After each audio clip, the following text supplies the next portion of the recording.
There is no doubt that the path of virtue is not an easy one to tread, as it is a slippery uphill journey. We are all liable to slip. Nevertheless, it is an uplifting and delightful journey which winds through sceneries of heavenly enchantment. Nothing worthwhile can be achieved without effort, and this maxim applies to moral development as much as it does to any other endeavour. Without pains, there can be no gains. Whereas prayer is essential, at the same time we have to put our best foot forward and strive in the way of Allah.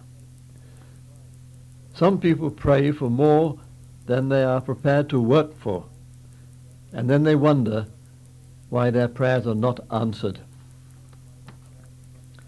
The objective before us is to improve day by day in the development of moral virtues.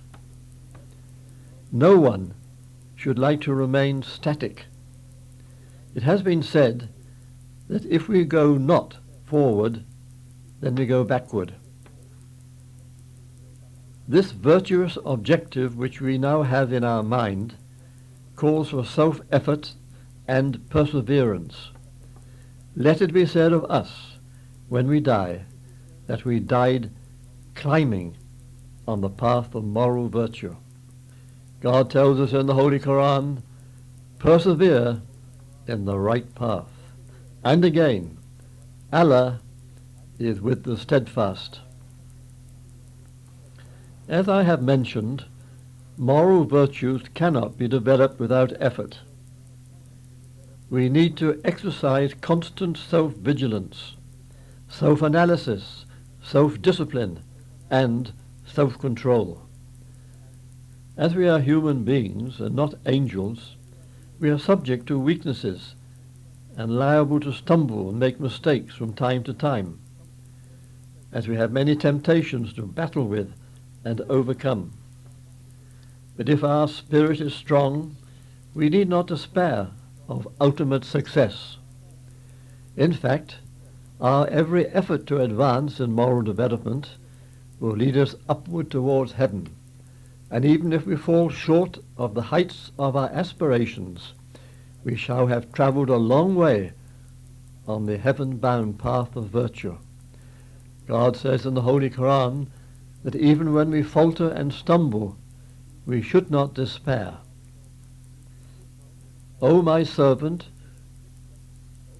who has committed excesses against their soul, despair not of the mercy of Allah.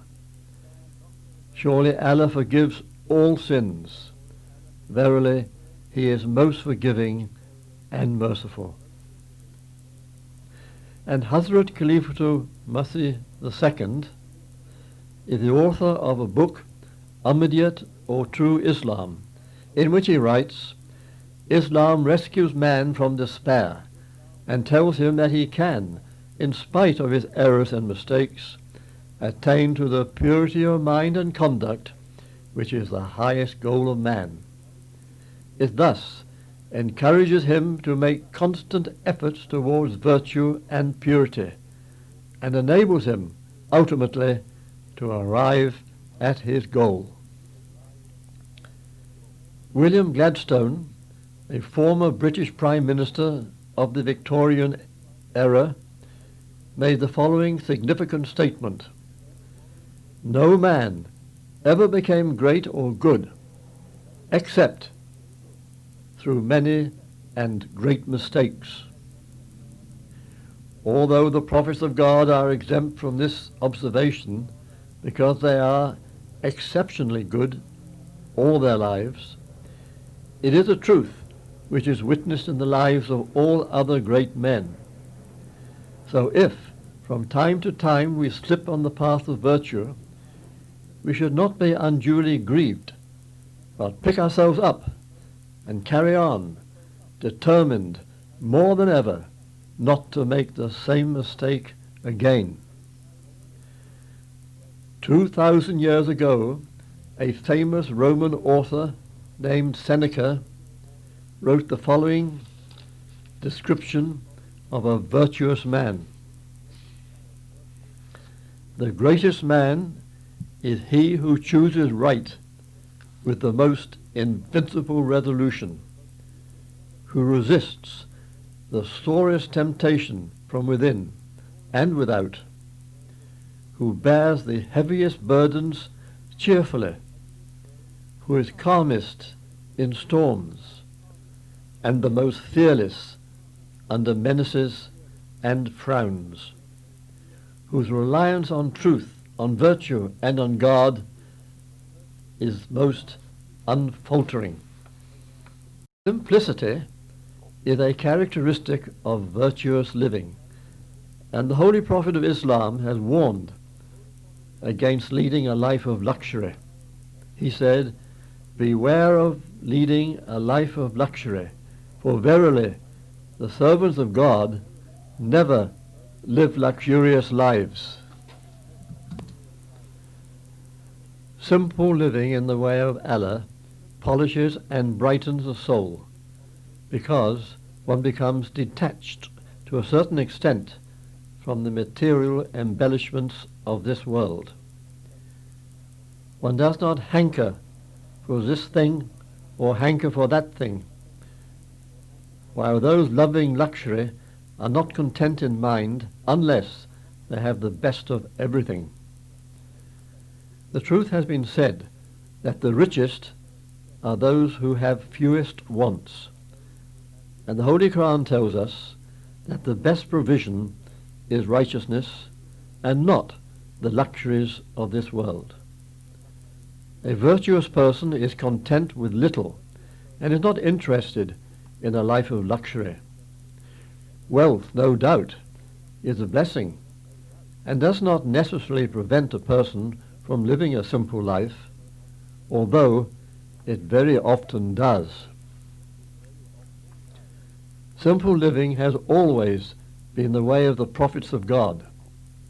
The Holy Prophet of Islam could have had every kind of luxury he demanded, but he preferred to live a life of extreme austerity. His habits were simple, his food was simple, his clothes were simple, his home and his furnishings were also simple. He used to sleep on a rough mattress and recline on a coarse mat, which would leave its impression upon his skin.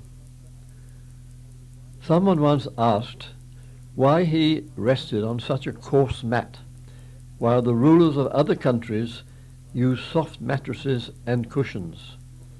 He replied that this was no matter for concern, as they had chosen this world, while he had chosen the next. In 1934, Hazrat Khalifa Masih II launched a scheme called Tariq-i-Jadid. He called upon members of the Ahmadiyya movement to contribute an annual sum of money for the purpose of opening and maintaining missions in overseas countries. These contributions are in addition to the normal Chanda contributions on one's income, which requires a minimum of 1/16 of our income. He also called upon Ahmadis to live simple lives. Some of his instructions were: meals should consist only of one dish.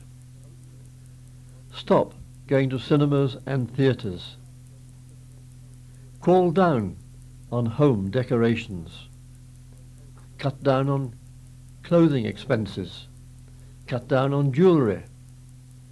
Not to buy things one really does not need. Our present Khalifa, Hazrat Khalifa Masih III, has also called upon members of the community to live frugal lives and cut down lavish expenditure on clothes and ornaments. He said in one of his addresses, "I want to knock at the door of every Ahmadi and start a crusade against all evil customs. I want to tell them that whoever will not give up wasteful customs and not reform himself, that he should know that he is of no use to God, his messenger, and to our community, and that consequently he would be thrown out of it as a fly is thrown out of milk. The promised Messiah has also emphasized the value of simple living. He has said, "Do not be extravagant. O you who love the pomp and pleasures of this world, bear well in mind this is not the place of permanent abode for man. Luxurious living and the enjoyment of the good things of material life hold no permanent guarantee. For the sake of the Lord, abandon the path of luxurious and easy living. It is indeed an accursed path. Have nothing to do with it. Otherwise, forget all about your hopes of seeing the Lord." Another advantage of simple living is that it brings one closer to the door of the common people. Those who like to maintain a high standard of living often look down upon the poor and are not inclined to mingle with them. While they are happy and at ease to visit and stay with their own well-to-do friends, they would not care to visit, let alone stay with, their poorer brothers in faith. The development of moral virtues is a practical philosophy, and not one just to be listened to, or even just to be remembered. It is one to be practiced. Certainly, it is a very comprehensive subject on which volumes could be written. I have covered briefly just a few aspects of this vast subject. My aim has been to awaken interest and increase the urge within us to pay greater attention to the development of moral virtue. My prayer is that the seeds which I may have scattered may fall on good soil to grow and bear virtuous fruit. Amen.